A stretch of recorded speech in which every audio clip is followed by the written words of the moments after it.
Hello बच्चों, अभी देखो। अभी हमने यूसीएम के इसमें एप्लीकेशन देखे थे। जितने भी हमने एप्लीकेशन देखे तो उसमें पहला हमने एप्लीकेशन देखा था बैंकिंग ऑफ रोड वाला। दूसरा हमने देखा था कोनिकल पेंडुलम। ठीक है। तीसरा हमने एप्लीकेशन देखा था vehicle on a curved horizontal road. या जितने भी अभी तक हमने इसमें एप्लीकेशंस देखे हैं, उन सब एप्लीकेशन में एक चीज हमारी कॉमन थी। और वो चीज थी, आपका जो ऑब्जेक्ट था, वो ऑब्जेक्ट आपके हॉरिजॉन्टल सर्कुलर मोशन परफॉर्म कर रहे थे। ठीक है। जितने भी ऑब्जेक्ट थे ना, वो इस डायरेक्शन में, मतलब ऐसे सर्कल में वो घूम रहे थे, तो उनका जो रोटेशन का प्लेन था वो कंप्लीटली हॉरिजॉन्टल था। और वो सब ऐसी डायरेक्शन में घूम रहे थे। तो अब इस केस में क्या होता है, वो जो ऑब्जेक्ट्स थे वो सब हॉरिजॉन्टल मोशन परफॉर्म कर रहे थे, सर्कुलर मोशन। तो उन सब का मोशन जो था वो हमारा यूनिफॉर्म सर्कुलर मोशन था। क्यों? क्योंकि इन ऑब्जेक्ट्स में जब वो घूम रहे थे तब उनकी पोटेंशियल एनर्जी और काइनेटिक एनर्जी सेम रह रही थी, वो कहीं पर भी चेंज नहीं हो रही थी। ये सब थे हमारे हॉरिजॉन्टल यूसीएम के एग्जांपल्स। अब हमें जो देखना है वो है वर्टिकल सर्कुलर मोशन। यानी इसमें ऑब्जेक्ट हमारा सर्कुलर मोशन ही परफॉर्म करेगा, लेकिन वो वर्टिकल मोशन में करेगा। ठीक है। वो ऑब्जेक्ट आपका अभी ऐसे घूमेगा।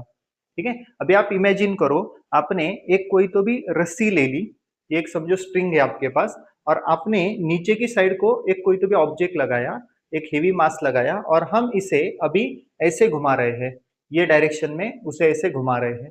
तो ये हो गया हमारा वर्टिकल सर्कुलर मोशन का एग्जांपल। अब ये केस में देखो, हमारा ऑब्जेक्ट अगर वर्टिकल मोशन परफॉर्म कर रहा है तो ये सबसे इंपॉर्टेंट चीज, अभी वर्टिकल में ये यूसीएम यानी यूनिफॉर्म सर्कुलर मोशन परफॉर्म नहीं करेगा। इसमें हमारा यूनिफॉर्म मोशन नहीं होगा। क्यों नहीं होगा, कैसे नहीं होगा, वो अभी हम यहाँ पे देखेंगे। देखो, अब आपका ऑब्जेक्ट है समझो, और हमने उस ऑब्जेक्ट को किसी एक स्ट्रिंग से अटैच कर दिया, और वो ऑब्जेक्ट समझो इनिशियली आपका है पॉइंट ए के ऊपर। अब जब वो ए के ऊपर है, अब ए पॉइंट के ऊपर समझो हम उसकी हाइट लेते हैं 0। ठीक है। इसको हमने ग्राउंड बेस ले लिया, तो यहाँ पे उसकी हाइट आ गई 0। तो अगर यहाँ पे इसकी हाइट 0 है तो यहाँ पे उसकी पोटेंशियल एनर्जी भी 0 हो जाएगी, क्योंकि पोटेंशियल एनर्जी का फॉर्मूला रहता है mgh। तो अगर इसकी हाइट 0 है तो पोटेंशियल एनर्जी भी 0 हो जाएगी। और जब वो नीचे से ऊपर जाएगा, जब वो नीचे से ऊपर जाएगा तब उसकी हाइट बढ़ती जाएगी। अगर हाइट बढ़ती जा रही है तो पोटेंशियल एनर्जी भी बढ़ती जाएगी। जैसे जैसे वो नीचे से ऊपर जाएगा तब उसकी पोटेंशियल एनर्जी बढ़ती जाएगी। तो यहाँ पे आने के बाद उसकी पोटेंशियल एनर्जी सबसे ज्यादा रहेगी, क्योंकि यहाँ से इसकी हाइट सबसे ज्यादा है। तो यहाँ पे बी पॉइंट पे पोटेंशियल एनर्जी भी सबसे ज्यादा रहेगी। और फिर जब वो ऊपर से नीचे आएगा तब उसकी हाइट ये साइड में कम होती जाएगी, तो इधर से पोटेंशियल एनर्जी भी उसकी कम होती जाएगी। ठीक है। और जब पोटेंशियल एनर्जी चेंज होगी तो काइनेटिक एनर्जी भी चेंज होती जाएगी। और उसके हिसाब से अगर हम टोटल एनर्जी निकालते हैं तो टोटल एनर्जी मतलब होता है kinetic energy plus potential energy. इसमें एक चीज याद रखना, आपकी पोटेंशियल एनर्जी चेंज होती जाएगी, काइनेटिक एनर्जी भी चेंज होती जाएगी, लेकिन दोनों की एडिशन मतलब टोटल एनर्जी आपकी कांस्टेंट रहेगी, वो सेम रहेगी। टोटल एनर्जी ना कम होगी ना ज्यादा होगी, वो हमेशा कांस्टेंट रहेगी, सेम ही आएगी। क्योंकि हमें law of conservation of energy पता है क्या होता है। तो इसमें हम एनर्जी को प्रोड्यूस नहीं कर सकते, एनर्जी को लॉस नहीं कर सकते, कुछ भी नहीं, सिर्फ आपकी टोटल एनर्जी कांस्टेंट रहती है। तो नीचे से जब हम ऊपर जाएंगे तो पोटेंशियल एनर्जी आपकी बढ़ती जाएगी, ऊपर से जब हम नीचे आएंगे तो पोटेंशियल एनर्जी कम होती जाएगी। उसके साथ काइनेटिक एनर्जी भी चेंज होगी, लेकिन दोनों की एडिशन सेम रहेगी। ये चीज यहाँ पे याद रखना, ये है हमारी यहाँ पे सबसे इंपॉर्टेंट चीज। अब देखो, अभी हमने इस ऑब्जेक्ट को वर्टिकल सर्कुलर मोशन में घुमाया, तो ऑब्जेक्ट ए पे था, और ये समझो हमारा सेंटर आ गया ओ। हमने इसको ऐसे रस्सी से यहाँ पे बांध दिया इस ऑब्जेक्ट को, और हम इसको ऐसे घुमा रहे हैं इस डायरेक्शन में। ठीक है। तो आपका ऑब्जेक्ट अभी इस डायरेक्शन में ऐसे घूम रहा है, तो ये यूसीएम परफॉर्म नहीं करेगा। तो ये हमारा हो गया वर्टिकल सर्कुलर मोशन का एग्जांपल। सिर्फ ये सर्कुलर मोशन होगा, यूनिफॉर्म सर्कुलर मोशन नहीं होगा। ये उसका एग्जांपल हो गया। अब हमने ऑब्जेक्ट की पोजीशन समझो इनिशियली ले ली एट पॉइंट ए के ऊपर, तो ए पॉइंट पे अगर हम उसकी वेलोसिटी निकालते हैं तो देखो, अगर ऑब्जेक्ट आपका सर्कल में घूम रहा है और वो इस डायरेक्शन में अगर घूम रहा है, तो उसकी जो पोजीशन होती है वो पोजीशन हम लेते हैं ओ ए, और अगर वो इस डायरेक्शन में ऐसे घूम रहा है तो उसकी लीनियर वेलोसिटी इसको परपेंडिकुलर आती है ऐसे, ठीक है। अगर वो ऑब्जेक्ट यहाँ पे आ गया तो इसकी लीनियर वेलोसिटी इस रेडियस को परपेंडिकुलर, मतलब ऐसे आएगी। अगर ऑब्जेक्ट यहाँ पे है तो इसकी लीनियर वेलोसिटी ऐसी आएगी, इसको परपेंडिकुलर, ठीक है। तो लीनियर वेलोसिटी हमेशा आपकी रेडियस को परपेंडिकुलर होती है। अब हमने यहाँ पे 4 पॉइंट ले लिए, एक पॉइंट है हमारा ए, एक है सी, एक बी और एक डी। अब ए पॉइंट हमारा सबसे लोअर मोस्ट पॉइंट पोजीशन पे है, सबसे बॉटम पोजीशन पे है। बी पॉइंट हमारा सबसे टॉप मोस्ट पोजीशन पे है, तो ये आपकी आ गई टॉप मोस्ट पोजीशन, या आप इसको अपर मोस्ट पोजीशन भी बोल सकते हो, ठीक है। और ए पॉइंट सबसे नीचे है तो इसे आप लोअर पोजीशन भी बोल सकते हो, लोअर मोस्ट पोजीशन या बॉटम पोजीशन। और सी और डी ये दोनों पॉइंट हमने सेम हाइट पे ले लिए, ठीक है। सिर्फ सी पॉइंट आपका ये साइड में है तो डी पॉइंट ये साइड में है। तो जब आपका ऑब्जेक्ट देखो यहां से ऐसे घूमेगा तो ए पॉइंट पे उसकी लीनियर वेलोसिटी इस रेडियस को परपेंडिकुलर आएगी, तो वो इधर आएगी ऐसे। तो हमने ए पॉइंट पे उसकी वेलोसिटी ले ली वी ए। सी पॉइंट पे जब होगा तो उसकी लीनियर वेलोसिटी इस रेडियस को परपेंडिकुलर, मतलब ऐसी आएगी, उसको हम लेते हैं वी सी, ठीक है। बी पॉइंट पे उसकी वेलोसिटी अब इस डायरेक्शन में जाएगी, उस वेलोसिटी को हम लेते हैं वी बी, ठीक है। और डी पॉइंट पे उसकी वेलोसिटी नीचे की तरफ आएगी, वो वेलोसिटी नीचे की तरफ आएगी, तो उसकी वेलोसिटी हम लेते हैं वी डी। तो ऐसे 4 पॉइंट पे हमारी 4 वेलोसिटीज हो गई, V A, V B, V C और वी डी, ऐसे 4 वेलोसिटीज हमारी हो गई। अब देखो, अब ए पॉइंट पे देखो क्या होगा। अब ये जो रस्सी है आपकी, स्ट्रिंग है, ठीक है, समझो हमने उसकी ए पॉइंट पे पोजीशन ले ली।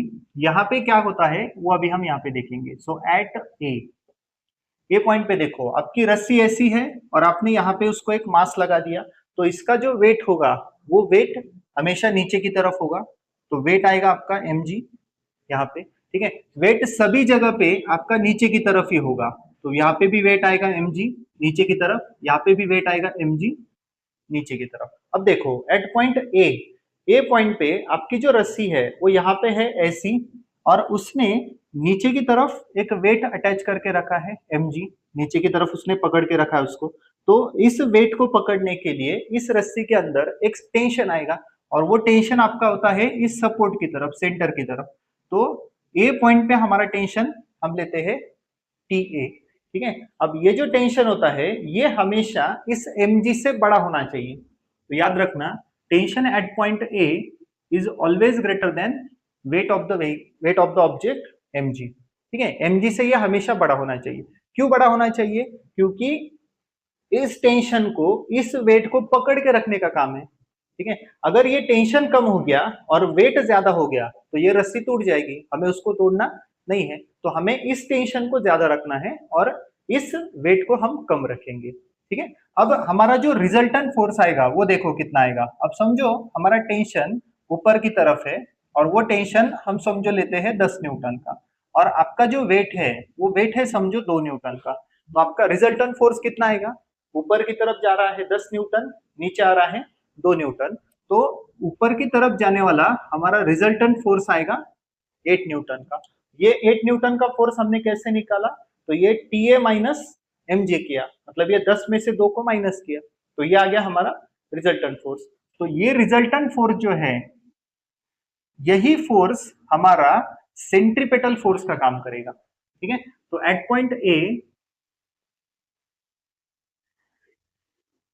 Centripetal force is equal to हमारा आएगा TA माइनस mg, इसके बराबर आएगा, ठीक है। दोनों को जब हम माइनस करेंगे तो हमारा रिजल्टेंट फोर्स यहाँ पे आ जाएगा TA माइनस mg, और ये सेंट्रीपेटल फोर्स हमारा रहेगा A से O की तरफ, TA माइनस mg वाला। अब इसको बैलेंस करने वाला इसकी अपोजिट डायरेक्शन में एक फोर्स आएगा, तो वो फोर्स आपका बन जाएगा सेंट्रीफ्यूगल फोर्स के बराबर। तो हम इसको ऐसा लिख सकते हैं, T A minus M G, ये जा रहा है ऊपर की तरफ, तो इसको बैलेंस करने वाला नीचे की तरफ एक सेंट्रीफ्यूगल फोर्स होगा। So T A minus M G is balanced by the centrifugal force. अब सेंट्रीफ्यूगल फोर्स का हमें फॉर्मूला पता है, वो होता है M V square upon R. यहाँ पे एम मतलब है ये जो ऑब्जेक्ट है उसका मास, वी मतलब है उसकी वेलोसिटी एट पॉइंट ए। अब ए पॉइंट पे हमने वेलोसिटी ली है वी ए, तो इसको वी ए स्क्वायर कर देंगे। और आर मतलब ये ऑब्जेक्ट जिस सर्कल में घूम रहा है उसकी रेडियस, तो ये रेडियस हमने ले ली आर। इसको देते हैं इक्वेशन 1। तो ये आ गया एट पॉइंट ए के ऊपर। अब वैसे ही हम एट बी लेते हैं, ठीक है, सॉरी एट सी ले लेंगे पहले। अब ये सी पॉइंट के ऊपर देखो, अब सी पॉइंट के ऊपर हमारा वेट कौन कौन से लग रहे हैं, फोर्सेस कौन कौन से है वो हम यहाँ पे देखेंगे। अब सी पे देखो, सिर्फ हमारा एक ही फोर्स लग रहा है एम जी नीचे की तरफ, जो हमारा वेट है, और दूसरा आएगा टेंशन। अब टेंशन तो अलोंग द स्ट्रिंग होता है, अब ये स्ट्रिंग ऐसी है तो टेंशन आपका आएगा ऐसा। अब यहाँ पे देखो, ये जो mg है ये नीचे की तरफ जा रहा है, तो अगर हम इक्विलिब्रियम कंडीशन लेते हैं तो downward force is equal to होते हैं अपवर्ड फोर्स। अब mg नीचे की तरफ जा रहा है तो इसको बैलेंस करने वाला सी पॉइंट पे ऊपर की तरफ कोई फोर्स ही नहीं है, मतलब ये mg को कोई बैलेंस करने वाला नहीं है, तो इसको हम छोड़ देंगे, इसकी वैल्यू 0 हो जाएगी। ठीक है, अब बचा फोर्स सिर्फ टीसी। अब ये टीसी जो है वो सेंटर की तरफ जा रहा है, मतलब ये टीसी आपका सेंट्रीपेटल फोर्स का काम करेगा। ठीक है, tension at point C will act as the centripetal force. तो इसको बैलेंस करने वाला, सेंट्रीपेटल फोर्स को बैलेंस करने वाला, अंदर से बाहर की तरफ जाने वाला एक फोर्स होता है सेंट्रीफ्यूगल फोर्स। तो ये टीसी को बैलेंस करने वाला हमारा फोर्स होगा सेंट्रीफ्यूगल फोर्स। अब ये टीसी का फॉर्मूला फिर हम लिखते हैं, सेंट्रीफ्यूगल फोर्स का फॉर्मूला पता है हमें, वो होता है फिर से M V square upon R. अब सी पॉइंट पे उसकी वेलोसिटी जो है उसे हमने लिया था वीसी, तो ये आ गया M V C square upon R, ये आ गया हमारा इक्वेशन 2। अब हम लेते हैं एट बी पॉइंट के ऊपर। अब देखो बी पॉइंट आपका यहाँ पे है, मतलब ऑब्जेक्ट यहाँ पे आ गया, घूम के वो ए से सी आ गया, फिर सी से बी आ गया। अब बी पॉइंट के ऊपर उसकी वेलोसिटी है वी बी और वो इधर जा रही है। दूसरा, इसके ऊपर जो टेंशन है वो टेंशन रहेगा अलोंग द स्ट्रिंग। अब स्ट्रिंग आपकी है ओबी की तरफ, तो टेंशन जो आएगा बी पॉइंट में वो भी आएगा बी से ओ की तरफ। वेट उसका एक्ट हो रहा है वो रहेगा हमेशा नीचे की तरफ। तो यहाँ पे देखो टीबी मतलब टेंशन और वेट एमजी दोनों सेंटर की तरफ एक्ट हो रहे हैं, तो दोनों मिला के सेंट्रीपेटल फोर्स का काम करेंगे, मतलब दोनों सेंटर की तरफ जा रहे। तो इनको बैलेंस करने वाला और सेंटर से बाहर जाने वाला एक हमारा होता है सेंट्रीफ्यूगल फोर्स। तो टीबी प्लस एमजी ये दोनों मिला के सेंट्रीफ्यूगल फोर्स को बैलेंस करेंगे, तो ये आएगा TB plus M G is equal to centrifugal force. तो फिर से हम इसका फॉर्मूला यहाँ पे रख देते हैं, तो TB plus M G centrifugal force का फॉर्मूला है M V square upon R. अब यहाँ पे v जो है ये इसकी वेलोसिटी आएगी बी पॉइंट के ऊपर, यहाँ पे वेलोसिटी है हमारी वी बी, तो ये आएगा M V B square upon R. तो ये आ गया टेंशन का फॉर्मूला, इसको देते हैं हम इक्वेशन 3। ठीक है, चलो आप इतना नोट डाउन कर लो, फिर हम आगे का देखेंगे। देखो हमारा ये इक्वेशन 1 आ गया, ये 2 आ गया, ये 3 आ गया। अब इन तीन इक्वेशंस को मैं यहाँ पे साइड में लिख देता हूँ। देखो अब ये T A minus M G है, तो ये माइनस एम जी है, इसको सिर्फ इधर लिख देता हूँ, तो ये माइनस इधर से इधर गया तो ये हो जाएगा प्लस। तो इक्वेशन आएगा T A is equal to ये M G plus M V A square upon R, ये आ गया टेंशन एट पॉइंट ए। उसके बाद टी सी आ गया M V C square upon are,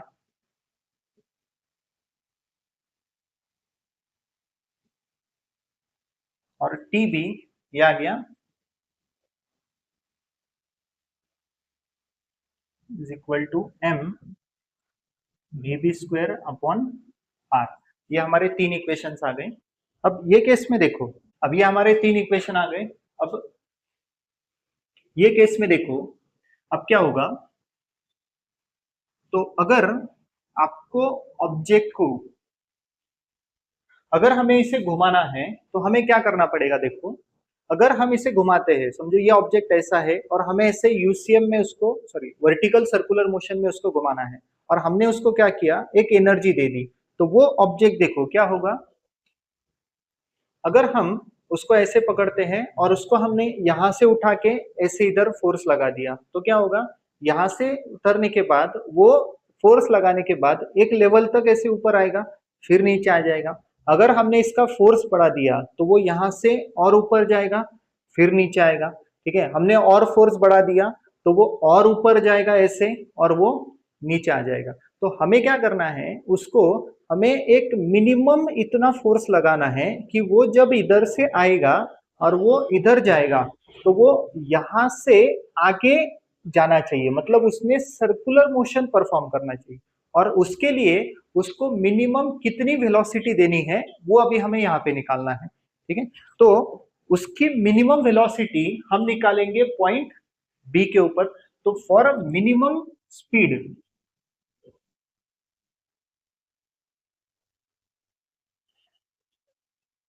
उसकी जो मिनिमम स्पीड अगर हमें निकालनी है ना, तो उसके लिए ये टेंशन एट पॉइंट बी जो है, ये वैल्यू हमें 0 चाहिए, क्योंकि टेंशन क्या करेगा, इसको अपनी तरफ खींचने की कोशिश करेगा, क्योंकि ये रस्सी के अंदर है, स्ट्रिंग के अंदर है, तो वो ऑब्जेक्ट को नीचे की तरफ पकड़ के रखने की कोशिश करेगा। और इसके लिए हमें टेंशन 0 अगर हम करते हैं तब हमें उस ऑब्जेक्ट की मिनिमम वेलोसिटी मिल जाएगी। तो टेंशन एट पॉइंट बी ये हमारा आ जाएगा 0।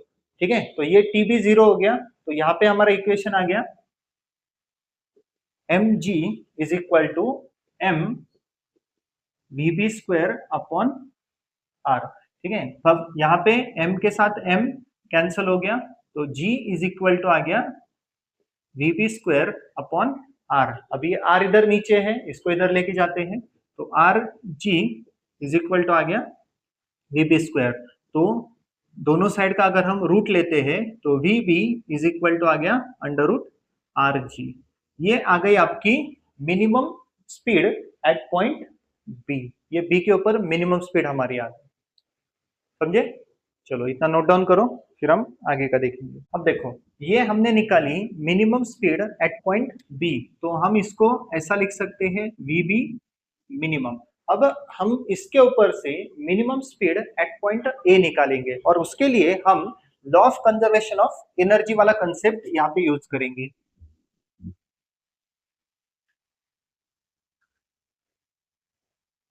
तो देखो, अब ये वैल्यू मैं यहाँ पे लिख देता हूँ, V B minimum is equal to आ गया अंडर रूट आर जी। ठीक है, अब हम law of conservation of energy use करेंगे। So using law of conservation of energy. अब law of conservation of energy क्या कहता है, that total energy at point B और total energy at point A दोनों भी आपके सेम चाहिए। So total energy at A is equal to आएगा टोटल एनर्जी एट बी। अब टोटल एनर्जी इसका मतलब होता है sum of kinetic energy and potential energy. तो देखो, so kinetic energy at A plus potential energy at A is equal to, ये आएगा फिर kinetic energy at B plus potential energy at B, ये दोनों की एडिशन आ जाएगी।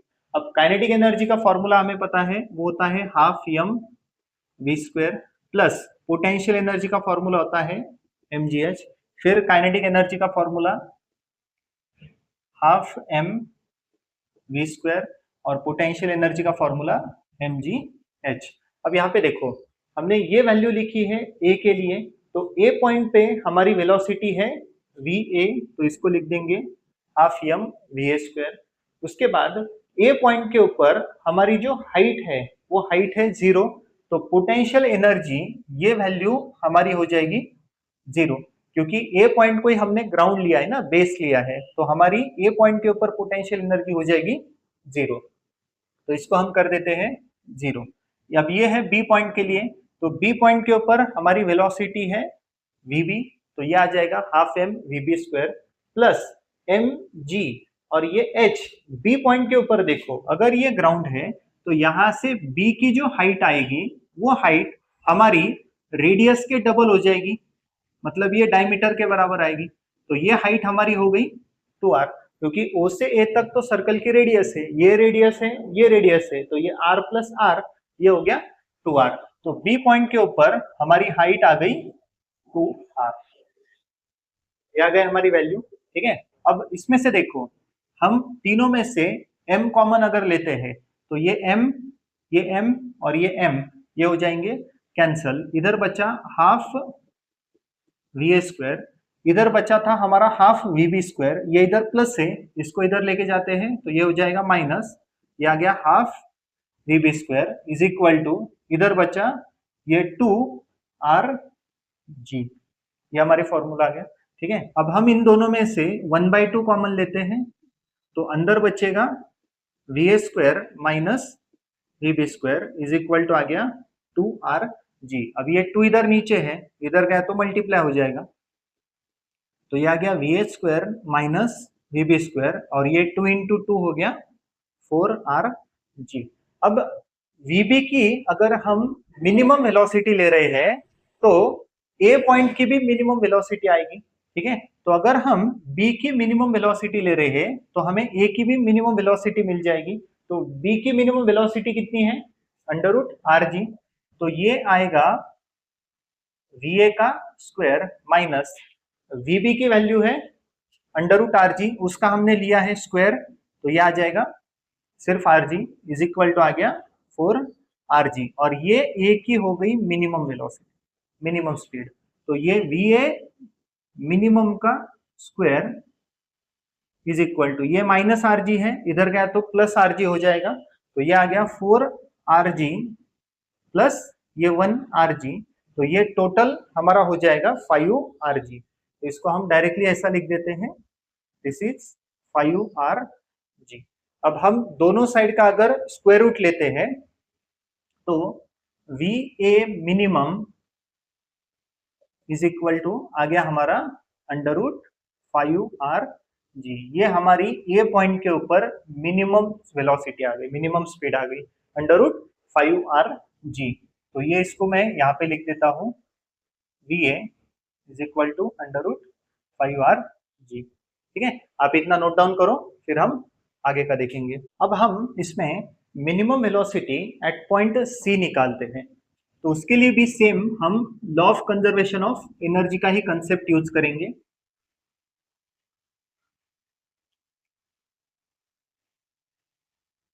तो देखो, so total energy at A is equal to आएगा टोटल एनर्जी एट सी।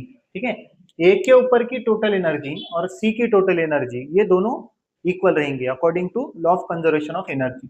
फिर से टोटल एनर्जी मतलब हो गया potential energy plus kinetic energy, और ये भी हो जाएगा potential energy plus kinetic energy, ये आएगा सी पॉइंट के लिए, ये आएगा ए पॉइंट के लिए।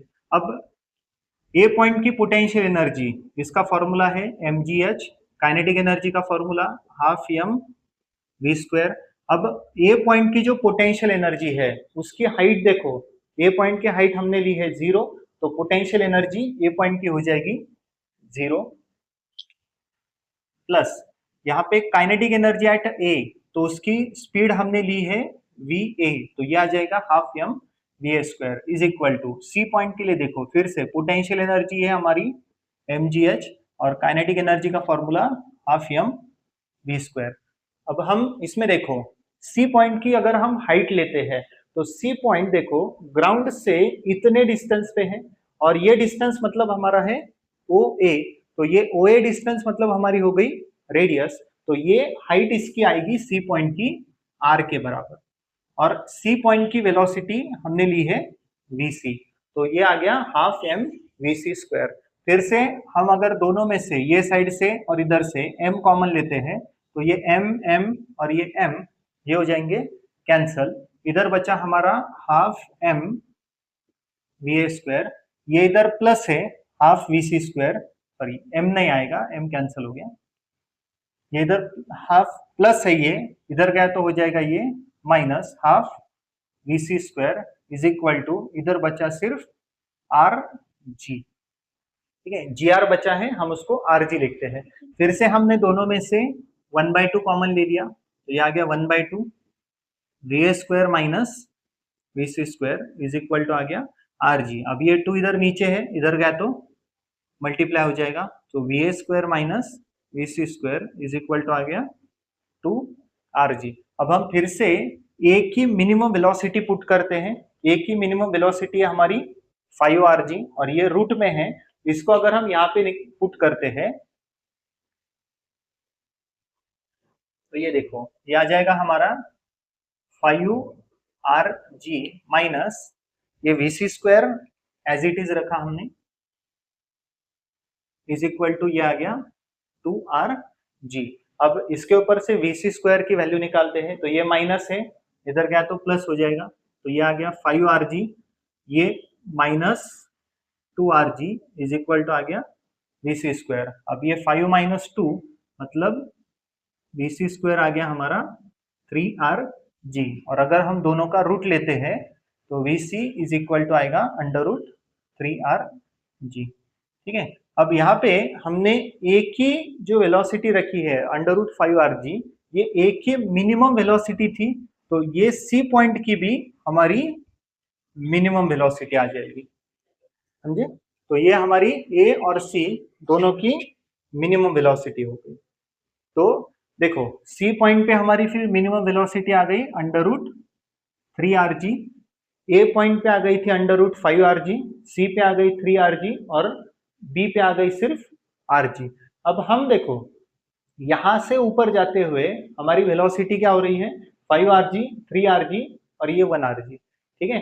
फिर अगर हम ऊपर से नीचे आते हैं तो सी और डी देखो दोनों हमारे ग्राउंड से सेम हाइट पे है, तो अगर दोनों सेम हाइट पे है तो दोनों की जो एनर्जी आएगी और दोनों की जो वेलोसिटी आएगी वो भी सेम आएगी। तो सी पॉइंट की अगर velocity under root 3 R G है तो डी की भी वेलोसिटी इतनी आएगी अंडर रूट 3 आर जी, मतलब दोनों की स्पीड सेम आएगी, समझे।